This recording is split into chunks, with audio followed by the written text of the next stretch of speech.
Hi friends, ഞാൻ നിങ്ങൾക്ക് ഇന്ന് പറഞ്ഞുതരാൻ പോകുന്നത് ബിബിൻ്റെ കട്ടിങ്ങും സ്റ്റിച്ചിങ്ങും ആണ്. ബിബ് എന്ന് പറഞ്ഞാൽ മനസ്സിലായ കുട്ടികൾക്ക് ഫുഡ് കഴിക്കുമ്പോൾ കെട്ടിക്കൊടുക്കുന്നതാണ്. അതിന് ഞാനിപ്പോൾ ഇവിടെ ഒരു ലൈൻ കൊടുത്തു. ലൈൻ കൊടുത്തതിന് ശേഷം അവിടുന്ന് ഒരു 4 ഇഞ്ച് മാർക്ക് ചെയ്തു. അതിന് ശേഷം താഴോട്ട് 8 ഇഞ്ച് 8 ഇഞ്ച് കേട്ടോ, ഇത് 8, ഇത് 4, അതായത് ലെങ്ത് 8ഉം വിഡ്ത്ത് 4ഉം ഫോൾഡ് ചെയ്തിട്ടാണ് കേട്ടോ. പിന്നെ ഇവിടുന്ന് 2 ഇഞ്ച് 2 ഇഞ്ച് 2 ഇഞ്ച്. ഇനി താഴോട്ട് നെക്കാണ്, അത് നമുക്ക് 2.5 ഇഞ്ച് എടുക്കാം. 2.5 കേട്ടോ, നെക്കിൻ്റെ ലെങ്ത്ത് 2.5. ഇത് ഷോൾഡർ 1/4 ഇഞ്ച് ഷോൾഡർ ഒന്ന് ചിരിച്ച് വരിക. പിന്നെ ഇവിടെ വരുന്നതിന് 1 ഇഞ്ച് കോർണറിൽ 1 ഇഞ്ച്. ഇതൊന്ന് റൗണ്ട് ഷേപ്പ് കൊടുക്കുക, ഇവിടെ റൗണ്ടായിട്ട്. ഇത് നിങ്ങൾക്ക് വേണമെങ്കിൽ സ്ക്വയറും ആക്കാം, പക്ഷെ പഠിക്കുമ്പോൾ റൗണ്ട് പഠിക്കുന്നതായിരിക്കും ഏറ്റവും നല്ലത്. സ്ക്വയർ നമുക്ക് സ്കെയിൽ വെച്ചിട്ട് വരക്കാൻ പറ്റുന്നില്ല. അതുപോലെ കഴുത്ത് യു കഴുത്തായിട്ട്, കാരണം സ്ക്വയർ ആകുമ്പോൾ വേഗം ചെയ്യാൻ പറ്റും. റൗണ്ട് നമുക്ക് പഠിക്കുമ്പോൾ എപ്പോഴും റൗണ്ട് ഇങ്ങനെ കട്ട് ചെയ്ത് പഠിക്കുന്നതായിരിക്കും നല്ലത്. ഇതുപോലെ നിങ്ങൾ പേപ്പറിൽ വരയ്ക്കുക, എന്നിട്ട് കട്ട് ചെയ്ത് പഠിക്കുക. അതിനുശേഷം ക്ലോത്തിലോട്ടേക്ക് മാറ്റിയാൽ മതി കേട്ടോ. ഇനി ഇത് ഞാനിപ്പോൾ കട്ട് ചെയ്തിട്ടുണ്ട്. ഇനി ഒരു ക്രോസ് പീസാണ് വേണ്ടത്. ഇങ്ങനെ തുണി ക്രോസ് ആയിട്ട് എടുക്കുക. എടുത്തതിന് ശേഷം 1.5 വിഡ്ത്ത് വന്നിരിക്കുന്ന 1.5 ലെങ്ത്ത്. ഈ നെക്ക് എത്ര ഇഞ്ചാണ് അതിനെക്കാട്ടിയും കുറച്ചും കൂടി കൂടുതൽ നമുക്ക് ബാക്കിലോട്ട് കെട്ടാനുള്ള ഇതിൽ ഇതുപോലെ സ്ട്രെയിറ്റ് ആയിട്ട് ക്രോസ് പീസാട്ടോ കട്ട് ചെയ്തെടുക്കണം വരഞ്ഞിട്ട്. ഇനി നമുക്ക് സ്റ്റിച്ചിങ്ങിലോട്ടേക്ക് പോവാം. ഇത് 2 പീസാട്ടോ ഉള്ളത്, 2 പീസ്, 2 പീസ് ഉണ്ട്. ഇത് നല്ല സൈഡും ഒന്നിച്ച് വെച്ചിട്ട് ഇതുപോലെ ഒരു 1/2 ഇഞ്ച് ഗ്യാപ്പ് ഇട്ടിട്ട് മാർക്ക് ചെയ്യുക. അത് പഠിക്കുന്നവർക്ക് വേണ്ടി മാത്രം ആട്ടെ ഇങ്ങനെ മാർക്ക് ചെയ്യുന്നത്, അല്ലെങ്കിൽ എക്സ്പീരിയൻസ് ആയാലും നിങ്ങൾക്കിത് മാർക്കൊന്നും ചെയ്യേണ്ട ആവശ്യമില്ല, ഇങ്ങനെ തയ്ച്ചെടുക്കാൻ പറ്റും. ഒന്നും അറിയാത്തവർക്ക് ഇത് മാർക്ക് ചെയ്യുന്ന ഏറ്റവും നല്ലത്, കാരണം എന്നാലും അതേ വളവിൽ അങ്ങ് അടിച്ചെടുക്കാൻ പറ്റും. അല്ലെങ്കിൽ ചിലപ്പോൾ അങ്ങോട്ടും ഇങ്ങോട്ടൊക്കെ നീങ്ങിപ്പോവും. മാർക്ക് ചെയ്താൽ ഏറ്റവും ബെറ്റർ. പിന്നെ നമുക്കിതിനെ ഈ മാർക്ക് ചെയ്ത് അതിലേ കൂടി നമുക്ക് സ്റ്റിച്ച് ചെയ്തെടുക്കണം. വളരെ ഈസിയാണ് ചെയ്തെടുക്കാൻ. നിങ്ങൾ വിചാരിക്കുന്ന അത്ര ബുദ്ധിമുട്ടൊന്നുമില്ല. അതായത് തുടക്കക്കാർക്ക് ഇത് ഈസിയാണ്. ഇതുപോലെ പേപ്പറിൽ ആദ്യം പേപ്പർ മടക്കി വെക്കുക, അതിന് ശേഷം പേപ്പറിലോട്ടേക്ക് വരച്ച് കട്ട് ചെയ്ത് പഠിക്കുക. അപ്പം നിങ്ങൾക്ക് ഈ റൗണ്ടൊക്കെ എളുപ്പമായിട്ട് കട്ട് ചെയ്യാൻ പറ്റും, ഈസി ആയിട്ട്. ഈ പേപ്പറിൽ പാറ്റേൺ എടുത്ത് പഠിച്ചു കഴിഞ്ഞാൽ തുണി വേസ്റ്റ് ആക്കണ്ടല്ലോ എന്ന് വെച്ചിട്ടാണ് പേപ്പർ പറയുന്നത്.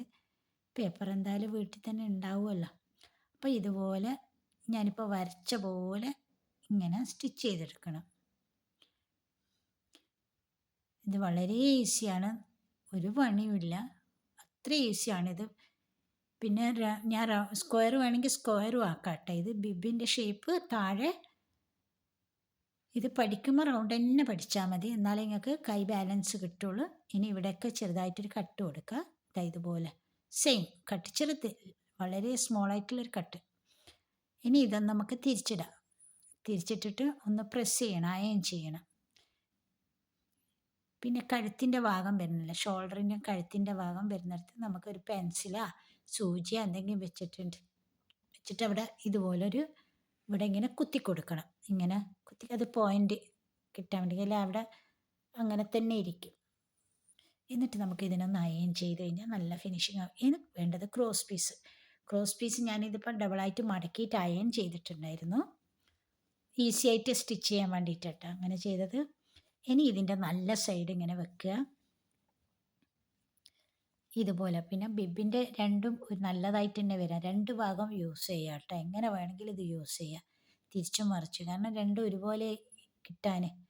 ഇനി ഇതുപോലെ 4 ഇഞ്ച് ഗ്യാപ്പ് ഇട്ടിട്ട് വേണം ക്രോസ് പീസ് സ്റ്റിച്ച് ചെയ്തെടുക്കാൻ. 4 ഇഞ്ച് ഇട്ട്, അധികം കൂടരുത് കേട്ടോ, 4 ഇഞ്ച് മാത്രമേ പറ്റുള്ളൂ. അധികം കൂടിക്കഴിഞ്ഞാൽ ഫിനിഷിങ് കുറയും കേട്ടോ, മെയിനായിട്ട് അതാണ് പറയുന്നത്. ഇനി ഈ 2 ഭാഗം ഇങ്ങനെ മടക്കി കൊടുക്കുക, എന്നിട്ട് അതിനെ ഒന്നും കൂടി മടക്കുക, ഫോൾഡ് ചെയ്യുക. ഇനി ഈ ഫോൾഡ് ചെയ്ത ഭാഗത്ത് കൂടി നമുക്ക് സ്റ്റിച്ച് കൊടുക്കാം, ഇതുപോലെ സ്റ്റിച്ച് ചെയ്തെടുക്കുക. അത് ആദ്യം ഞാൻ അയൺ ചെയ്തിട്ടില്ലെങ്കിൽ സ്റ്റിച്ച് ചെയ്യാൻ പറ്റും.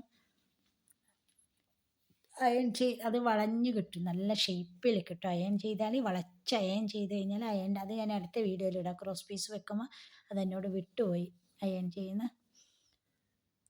ഇനി നമുക്ക് ഇതൊരു സ്ക്വയർ പീസാണ്. ഞാൻ ഇതുപോലെ ഷേപ്പിൽ കട്ട് ചെയ്ത് വെച്ചതാണ്.